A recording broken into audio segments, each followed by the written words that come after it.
ओडिशा जेमती अच्छी अखंड होकर रही सेमती ना देखु कोशल राज्य गठन करने जो मानकर ये परिकल्पना अच्छी यहाँ एक भ्रमात्मक कथा। ओडिशा अखंड अच्छी रही 1936 मसीह जो उत्कल प्रदेश स्वतंत्र प्रदेश गठन है तत्कालीन समय आमर भी जो नेतृत्व मान थिले तत्कालीन समय आम खरसुआ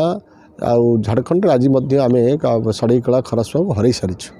तेणु सी झारखंड भितर अच्छी आमर ओडिशाटी एत बड़ थिला लंबा थिला गंगा ठारू गोदावरी पर्यंत जो गंगा नदी और गोदावरी अर्थात हावड़ा ठारू जोड़ा हुड़ापुर आम कहूँ खड़गपुर जो खंडापुर आम कहूँ अपभ्रंश होकर खड़गपुर से पर्यंत उत्कल भूखंड थिला। ओडिशा गोटे विशाल प्राचीन देश थिला तेणु ओडिशा को अखंड रही गोटे छोटिया इंडस्ट्री को नहीं गोटे छोटिया बयानबाजी को नहीं ये कथा कहवा जो मैंने कहते जो मैंने भावुं चिंता करुँच एक भ्रमात्मक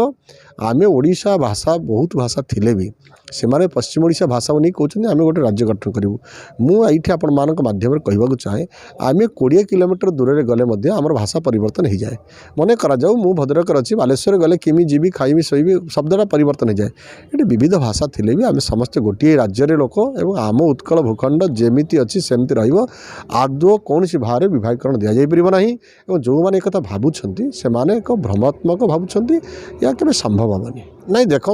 सी व्यक्तिगत बयान अच्छी किंतु सीटा व्यक्तिगत नेता सबकि बयान दे पारती किंतु बयानबाजी को नहीं ओडिशा दिभाग हम ये कथा जमा हम ना।